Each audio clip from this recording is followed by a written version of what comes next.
Kung hindi sisipot si Senator Bato de la Rosa dahil sinasabing siya ay fugitive from justice, kung tama yun o hindi, that's another legal issue. Pero kung hindi siya sumipot sa Senado, sa hukuman, pwede ba siyang bumoto na online o pwede sa website or sa official email ng Senado? Pwede ba siyang magpadala ng kanyang boto? Opo. So, yung kwan po, base po sa mga media reports, meron pong resolution na inihain sa Senado na i-allow ang online voting or participation sa impeachment trial. So, unang-una po, ito ay isang internal rule. So, since ito ay isang internal rule, ang magdidesisyon po kung pwede o hindi ay ang Senado bilang taga-usig at binigyan ng konstitusyon na magdesisyon sa mga impeachment case. And historically po, sa mga desisyon ng Supreme Court, hindi po nakikialam ang Supreme Court sa mga internal rules kung hindi ito in violation of the Constitution or kung walang karapatan ng third party ang maapektuhan.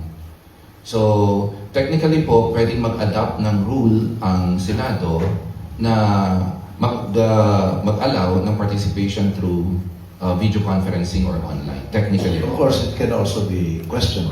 But Attorney and Dave, anong tingin nyo? Pwede bang boto online? Siguro, I agree tentatively ko na mukhang in theory, pwede ho bang decide yung Senado na online voting. But two important caveats po. Una, kailangan po sa palagay ko, specifically applicable to impeachment yung online voting na iyon. Kasi yung practice ng Senado in the past does not allow for online participation, remote participation in impeachment. So again, titingin tayo sa kasaysayan ng impeachment. I think during the first impeachment kay President Estrada, may sakit si Senator Barbers. So hindi siya nakaka-participate doon sa proceedings. Walang expectation na pwede siyang pumoto. Either way. Kasi may sakit siya and hindi niya nakikita yung trial. So in that sense, importante sa Senado, hindi lang yung internal rules niya, but yung president niya, congressional president. Baka maging ground siya to say na iba tong klase ng proceeding na to. Hindi to normal legislative process. High power siya ng Senate. Baka dapat mas exacting tayo dun sa attendance. Siguro second, Senator Joey, mayroon kasing textual requirements sa saligang batas na kailangan mag-oath yung senator before siya umupo sa isang impeachment trial. So may technicality na. Yung oath talaga required. Wala si Senator Bato nung Monday. So that can be a technicality. Whether online voting will be allowed or not, hindi siya makakaboto because hindi pa siya naka-oath. Yes. So hindi online oath taking. Yes. Pwede ba yun? Well, parang in theory ginagawa dito. Pero parang hindi kasi, meron kasing importance ang oaths, yung ceremony niya. Hindi lang siya empty act ng pagtaas ng kamay. Para siyang ceremony na pinapaalala dun sa tao na seryoso yung trabaho mo. No? So, hindi to normal na proseso. So, hindi ako sure, Senator Joey, ang view ko actually is kailangan nandun siya. Kasi hindi naman normal na kaso yung impeachment. And bihira sa saligang batas yung mag-require ng second oath. In fact, lahat ng public officers required to take an oath. It's only in impeachments na binabanggit ng Constitution that the senators must take a second oath. So ganun ka-importante yung parang the ceremony and yung gravity ng ginagawa nila. Parang baka hindi siya ma-approximate ng Zoom voting or Zoom oath.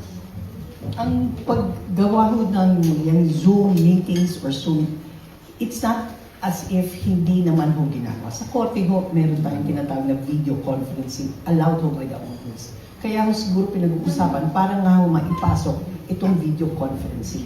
Pero tandaan lang po natin, hindi ho mahalaga yung pagboto lamang kung hindi kailangan ho isang mapanuring pagpartisipasyon ho.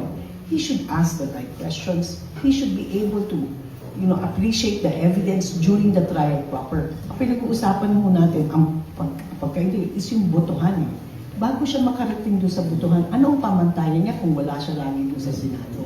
And that's very important. It's not just the voting, but also his active participation. Okay, bubuksan na.